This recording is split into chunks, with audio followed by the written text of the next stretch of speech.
So the end of our day approaches, but what better way to culminate a day of highly interesting meetings than to have join us Senator John McCain of Arizona, who was elected to the House of Representatives in 1982 and to the Senate in 1986, and so he's been in the United States Senate for 31 years, and he's, among other responsibilities, chairman of the Senate Armed Services Committee, and of course he was a presidential candidate. You didn't have to mention. Well, I wanted to hear your sleeping like a baby story. So thank you very much for joining us. I should add that my own acquaintance with and friendship with the senator goes back many, many years to the early 1980s when I was ambassador to Honduras. And then again when I was stationed in Mexico, and Senator McCain, coming from the neighboring state of Arizona, was a frequent visitor to our post and a very strong supporter of the North American free trade agreement. So John, we've been talking about the hemisphere today. There a lot of discussion of trade. Wilbur Ross was here, among other people, and Paco Palmieri, the acting assistant secretary for Western Hemisphere Affairs. And there were a number of issues that came up, and I thought maybe if I could just mention a couple of them and ask your views on those. And I thought perhaps I might start with Venezuela, given the situation there, and given the fact also that on the 8th of May you wrote an op-ed piece, which was an excellent piece, on why we must support human rights. And the situation in that country now seems to be approaching some sort of a boiling point, although it's been doing that for a long, long time. And just be interested in hearing your take on the situation there and what it is you think the United States can do about it. Not a lot. I think that, first of all, thanks, John. Thanks for your long service. John and I go back to the Coolidge administration. We like Cal. He was a great guy.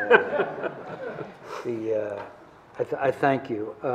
Look, you know, there's all kinds of things happening in the world and in our hemisphere, and this wave of populism is one of them. But I think the Venezuela one is especially disturbing for a whole lot of reasons. Recently, people have been killed.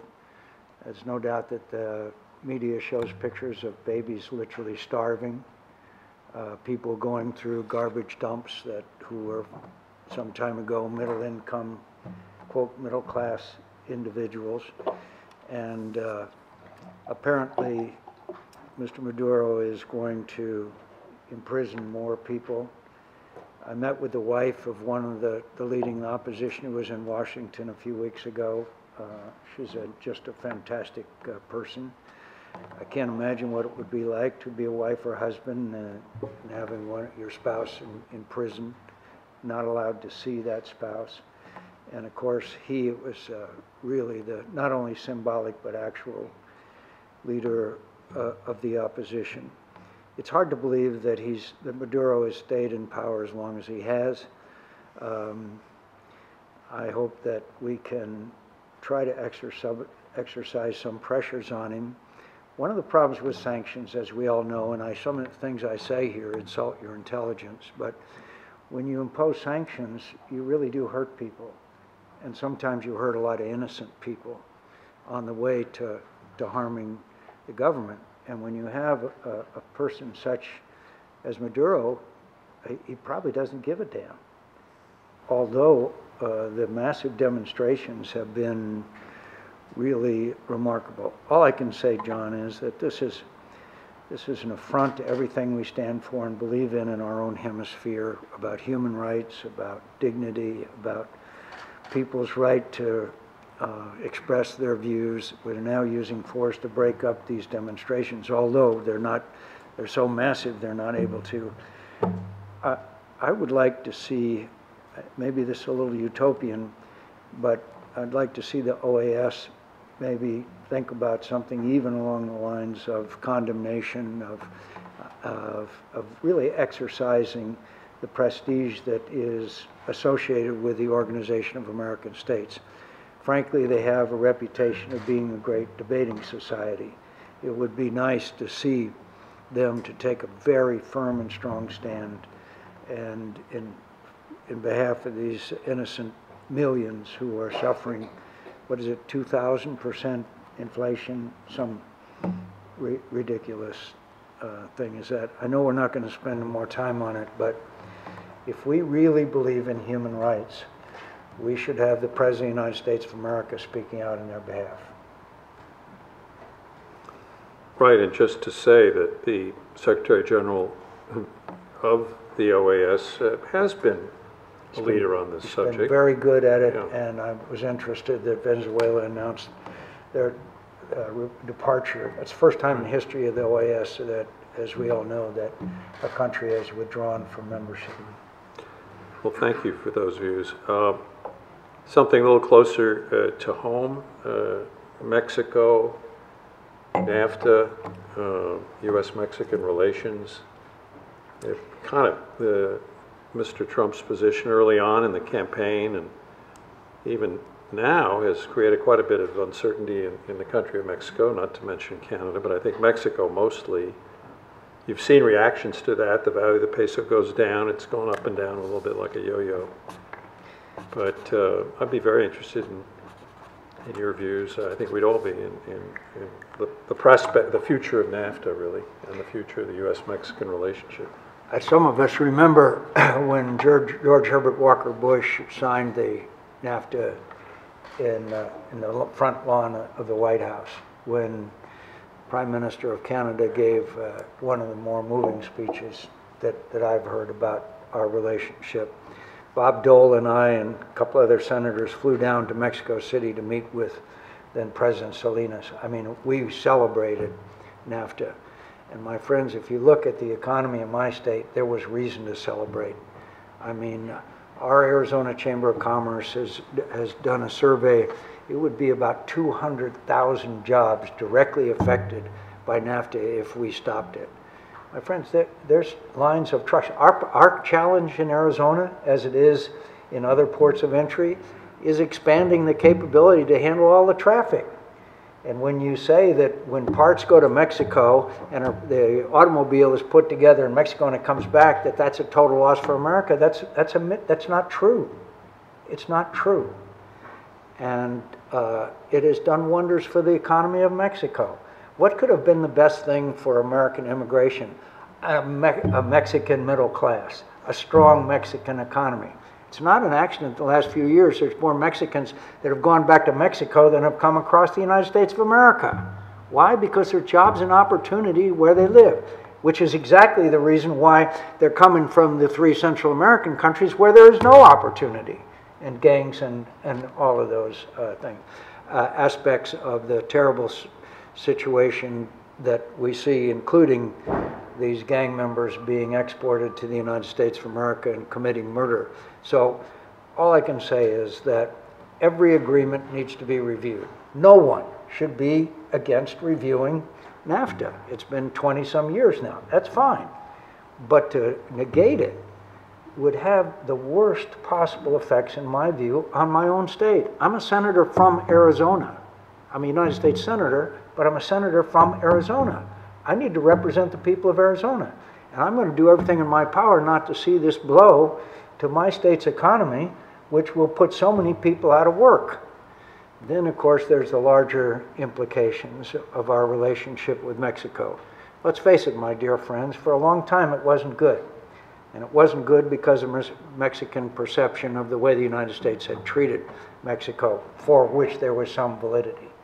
And now, our relationship with Mexico, until this came up, was absolutely tremendous. The governor of Sonora and the governor of Arizona have a very close relationship. We spend time together. We do things together. My friends, Spanish was spoken in Arizona before English was. So I'm sorry I get so passionate about it. I apologize, and I shouldn't have talked so long. But I happen to believe in free trade. I also happen to believe the American worker can compete with any worker in the world.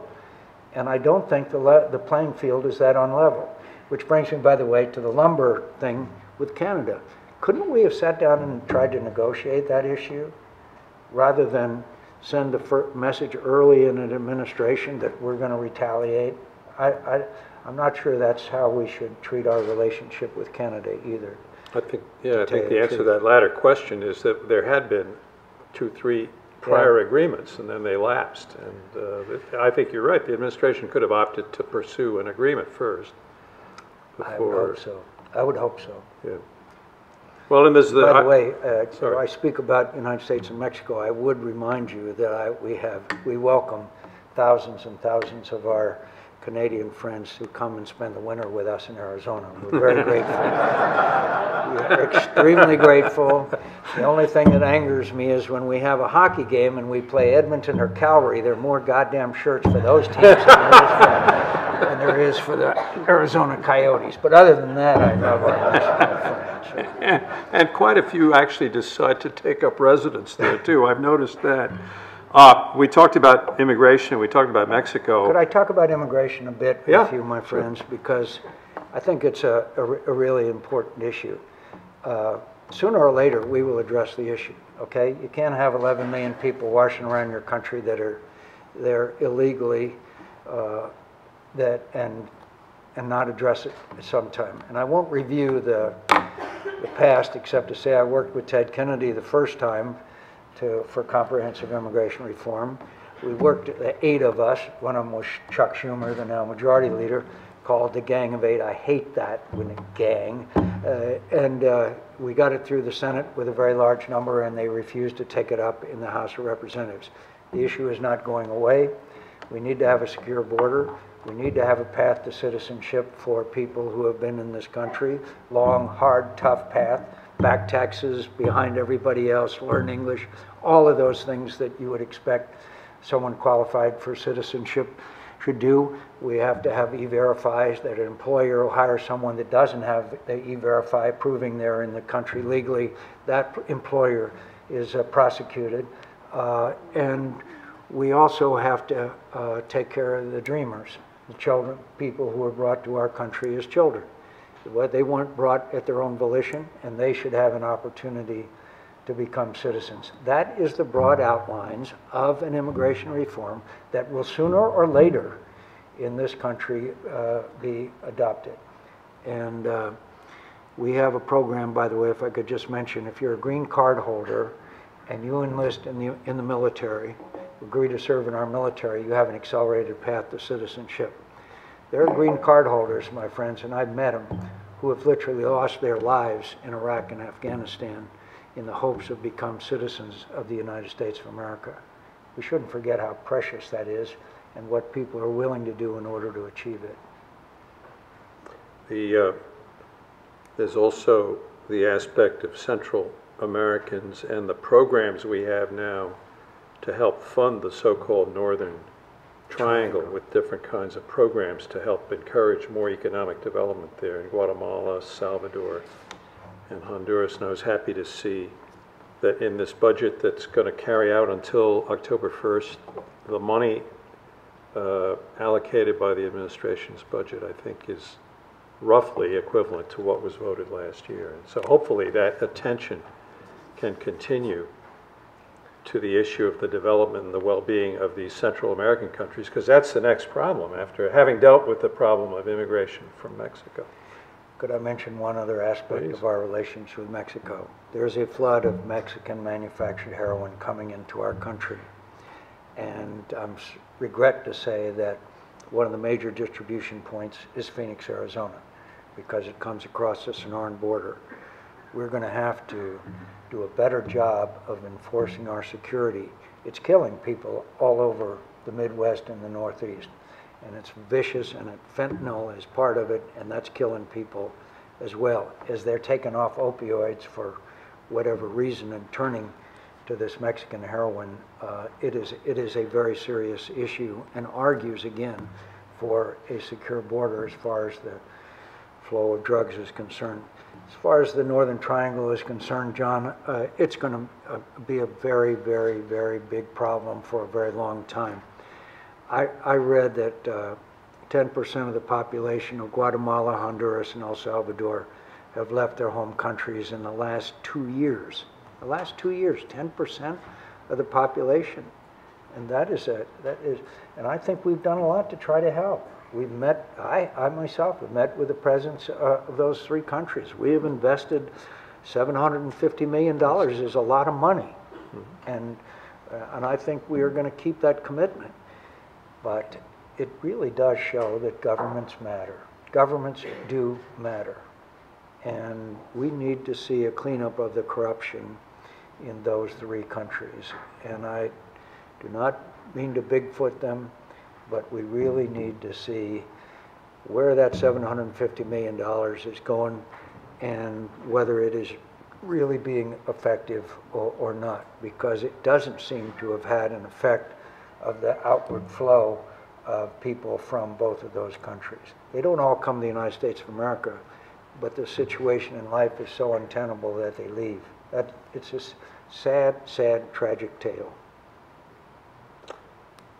We have a few minutes left for time for questions from the participants. So if you would just raise your hand and identify yourself and direct your question to Senator McCain. Well, thank you very much. Right here. Yep.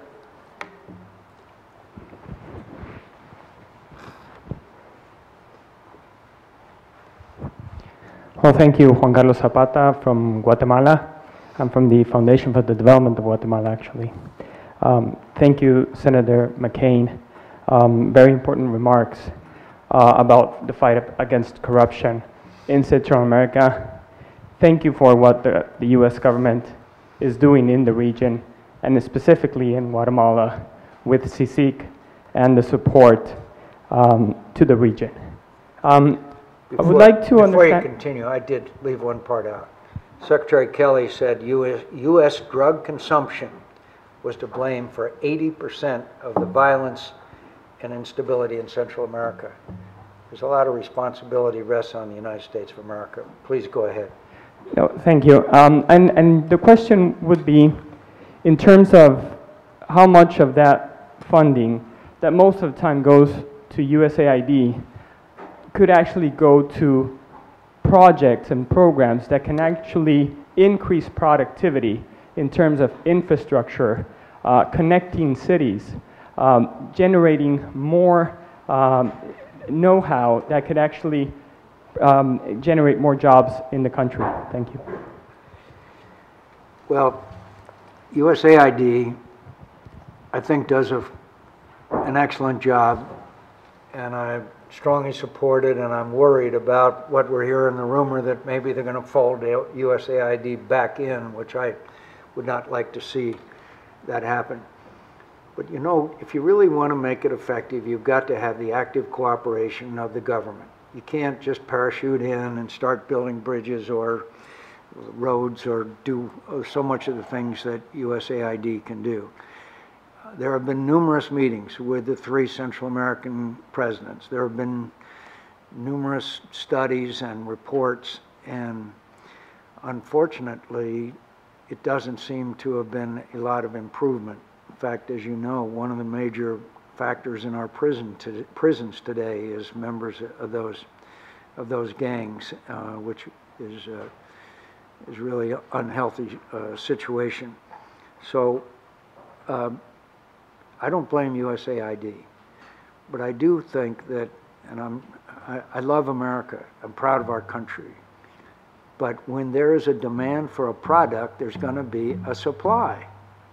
That's why this Mexican heroin is doing so well. You know, one time we had a first lady that used to say, just say no to drugs. Her name was Nancy Reagan. So maybe we ought to start putting some emphasis on the demand side of this equation, and that's education. I wonder how many kids that have taken fentanyl realize how dangerous it is. I wonder how many kids realize that the best way to end up on the street is to become a drug addict. And so I think that we are not doing enough here to try to stem the demand, because economics 101 is obviously when there's a demand, there's going to be a supply. I'm not letting Guatemala, Honduras, or El Salvador off the hook, but I am saying that I'm not sure we're doing our side of the mission as well, besides pouring money into it. There. Yes. Senator McCain, my name is Carmen Gonzalez. I run Latin America for Intelsat. I want to thank you for having taken the time and met with Liliana, the wife of Leopoldo, who is a dissident and in jail. You mentioned, and I agree with you, that to have tariffs and other types of natures and boycotts actually hurt the country's people. Given that that would not be a realistic option, what is realistic on behalf of the United States of America in helping this crisis in Venezuela and on the border of, as we all well know, becoming a communist country? Because at the end of the day, Maduro is and was raised in that type of regime and education, and our concern is that we may have a country that's very rich in petroleum actually going away and causing another domino effect in the United States. So my specific question is, what can the United States versus the OAS or other institutions can help in this area? And again, thank you so much for having taken the time to have met with these people. Well, I thank you. You know, my favorite president, and the one that Margaret Thatcher said won the Cold War without firing a shot, was Ronald Reagan. And I wrote a piece that was in the New York Times yesterday, as you may know. And I recalled when Ronald Reagan mentioned Nathan Sharansky's name, who was then a resident of the Gulag. And after the Cold War ended and the Berlin Wall came down, Nathan Sharansky and his friends who were in the Gulag said, when Ronald Reagan mentioned my name, it was ricocheted all throughout the Gulag. They knew it. They raised our spirits. We were able to resist. You know, why don't we speak up for these people? Why don't we speak up for those people that are in the streets right now, literally taking their lives and their welfare at risk? Why don't we say the guy that's in prison right now, the leader of the opposition? Why doesn't President Trump mention his name? It reverberates around the world. Why don't we speak up for human rights? The only reason why America was the last century was the American century was not because we were the richest or the most powerful. It was because we were a bastion of freedom and hope and liberty. And we weren't perfect. We made lots and lots of mistakes. But it seems to me the best way that the people who are being oppressed in Venezuela to start with was do as the OAS has done. Speak up. Speak up and tell them we're with them. And that isn't the only answer, but it sure matters to them. I've met with several of the people who are in the Venezuelan opposition, and one of their frustrations is that we don't have it high enough on our agenda. Now, we've done some stuff in the Senate, and I'm pleased about that. But frankly, there's only one voice that really, really, really matters in the world, and that's the President of the United States. So I'd like to start that, and I'd also think we should make some promises and commitments to the people of Venezuela to help them in the event that they are able to return to democracy with a government that they can trust in. Look, their economy, as you know, is in shambles. We ought to commit now that we will help them rebuild the institutions, help them with their economy, help small businesses, that once they regain their freedom, that we will be there to help them with what is going to be a gigantic task to recover what was once the wealthiest economy, one of the wealthiest economies in all of our hemisphere. So we have time for one last question. Yes, sir.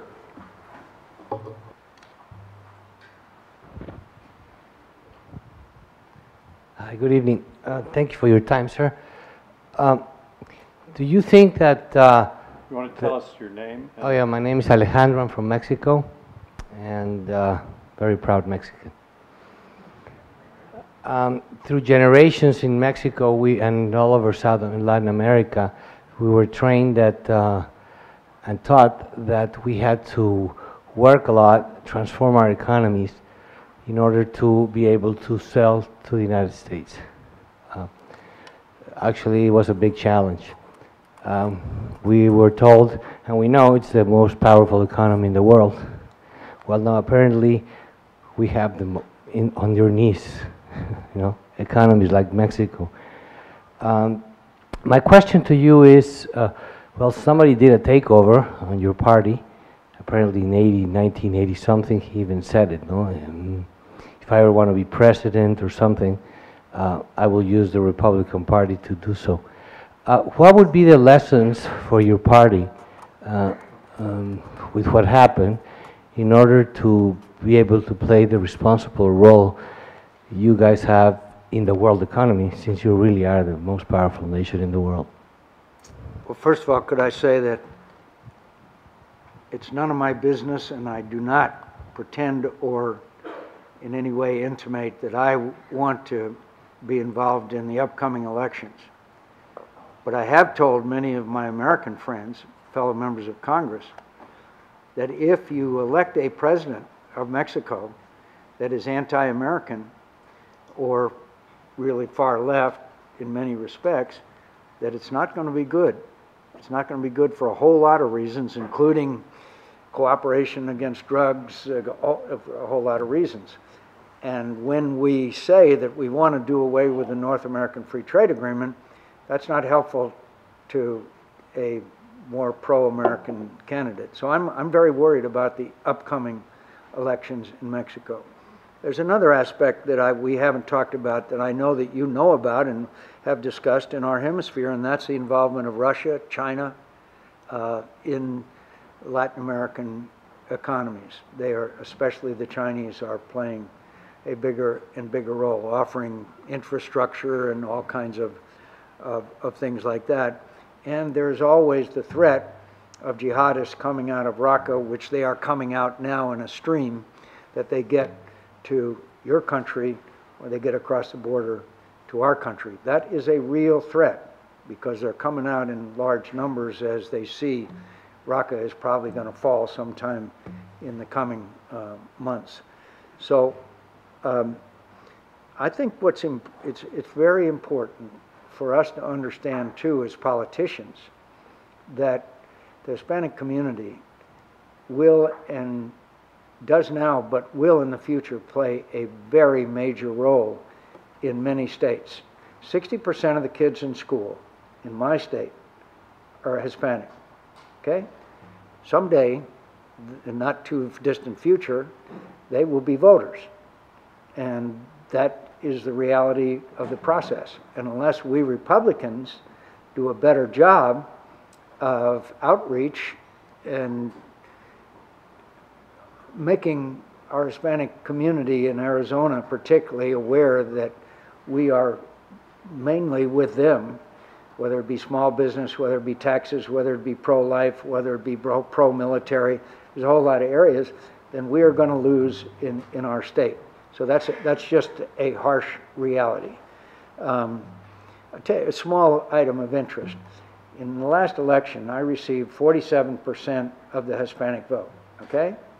But the interesting thing is, well over 50% older Hispanics who knew me. Younger Hispanics voted the other way because they didn't know me, because for obvious reasons. Very interesting. So all I can say is that I believe that we are facing challenges in this world that we have not faced since the end of World War II in 70 years. And that new world order is being upset in Europe, but it's also being upset in Paraguay, in Guatemala, in Honduras, in El Salvador, and there we're seeing a kind of Argentina, Ecuador demonstrations that 10 years ago you and I would think it never happened. And people are taken to the streets, and it's a commentary on social networking. Do not underestimate the influence of young people of social networking. Do not ever underestimate that. That is what gets them in the streets. That's what gets them to vote. And that's what gets them involved in the political process.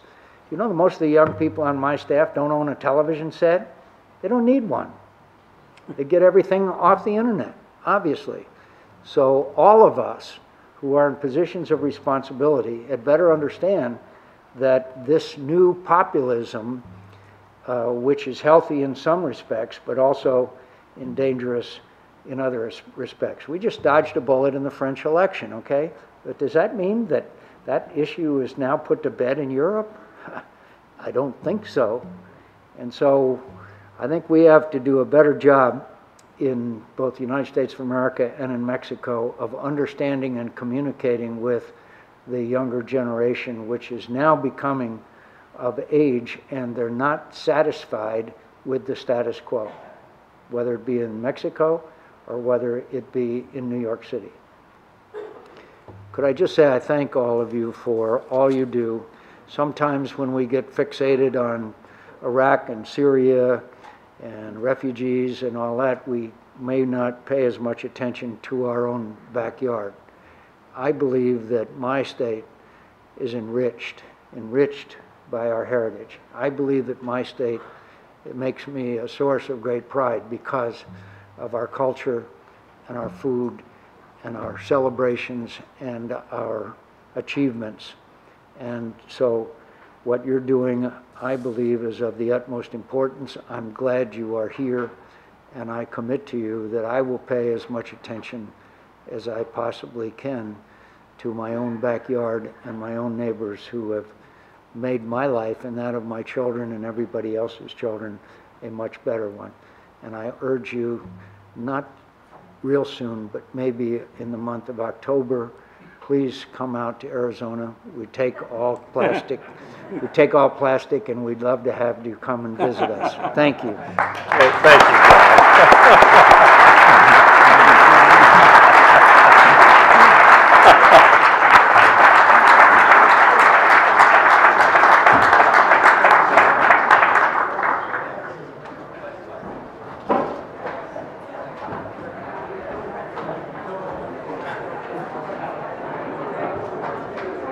Ladies and gentlemen, I think they turned me off. They turned me off. Well, ladies and gentlemen, that concludes our conference. We hope to see you next year at the 48th Annual Washington Conference on the Americas.